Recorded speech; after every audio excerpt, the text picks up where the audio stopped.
তো বন্ধুরা, আজকে আমরা শিখব কিভাবে গুণ করতে হয় এবং কিভাবে ভাগ করতে হয়। ঠিক আছে, প্রথমে আমরা এই গুণগুলো করব, দিয়ে আমরা ভাগ করব। ঠিক আছে, তো গুণ করার ক্ষেত্রে আমাদের এই সাইড থেকে আমরা গুণ করতে হবে, এই সংখ্যাটা দিয়ে একে গুণ করতে হবে, দিয়ে তারপর এই সংখ্যাটা দিয়ে একে গুণ করতে হবে। ঠিক আছে, তো করছি। শূন্য আর শূন্য কত হয়? শূন্য। ঠিক আছে, শূন্য চারে শূন্যই হবে, কারণ শূন্য দিয়ে যদি কোনো সংখ্যা তুমি গুণ করো শূন্যই হবে। সে 7 হোক, 2 হোক, 5 হোক, সে যে সংখ্যাই হোক, শূন্য দিয়ে গুণ করলে শূন্যই হয়। এখানে গুণিত চিহ্ন দেবো, দেওয়ার পর আবার এই সংখ্যাটা দিয়ে একে গুণ করব, আবার এই সংখ্যাটা দিয়ে একে গুণ করব। ঠিক আছে, আর এই যে নিয়ম গুণ করার ক্ষেত্রে 2 শূন্যে 0, আর 2 চারে কত হয়? 4 দুগুণে 8। ঠিক আছে, 8। তাহলে এটা হবে আমাদের উত্তর। কত হচ্ছে উত্তর? 0 নেমে যাবে, আর গুণ করার পর আমাদের যোগ করতে হয়। ঠিক আছে, যোগ করে 0 0 0 8। ঠিক আছে, তাহলে 800। তাহলে 40 আর 20 গুণ করলে আমাদের হয় 800। তারপরে এটা গুণ করব 0 0 0, আমি একটু আগে বললাম 0 সাথে শূন্যই হবে, গণিত 3 0 0, 7 3 21। দাগ টানবো, দিয়ে 0 নেমে যাবে, এ 0 0 নেমে যাবে, 1 নামবে এবং 2 নামবে, তাহলে কত হচ্ছে? 2100।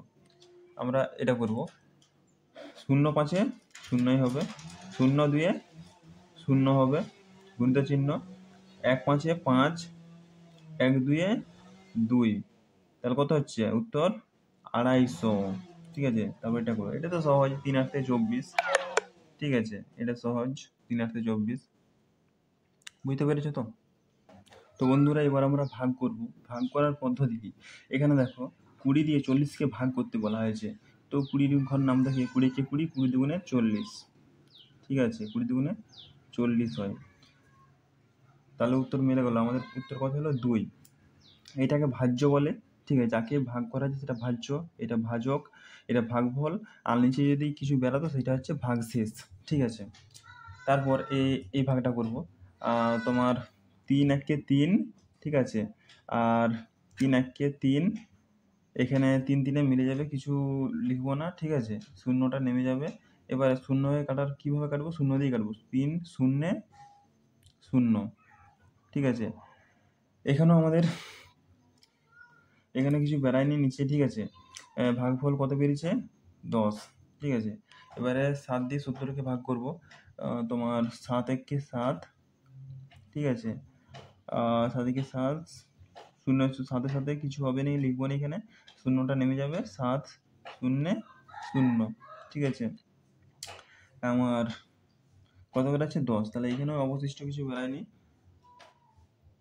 ভাগশেষ কিছু এখানে বেরায়নি। ঠিক আছে, তো আমরা একটা ভাগশেষ যাতে বেরায় সে অঙ্ক করব। ঠিক আছে, আমি এখানে একটা অঙ্ক করছি যাতে ভাগশেষ বেরায়। ঠিক আছে, 45 করছি। ঠিক আছে, 4 4 দিয়ে ভাগ করছি। ঠিক আছে, 45কে 4 দিয়ে ভাগ করছি, 4 1 4, 4 1 4, এখানে 4 4 শূন্য হবে, লেখার দরকার নাই, 5টা এখানে নামবে, 4 1 4, কারণ 4 দুগুণে 8 হয়ে যাবে, 5 বেশি হয়ে যাবে, তাই 4 1 4, 4 উপর 5 1। ঠিক আছে, তাহলে আমাদের এখানে বেরিয়েছে কত? বেরিয়েছে আমাদের ভাগফল বেরিয়েছে 11। তাহলে এটা ভাজ্য, এটা ভাজক। ঠিক আছে, ভাজ্য ভাজক ভাগফল, এটা হচ্ছে ভাগশেষ। ভাগশেষ কত বেরিয়েছে? 1 বেরিয়েছে আমাদের।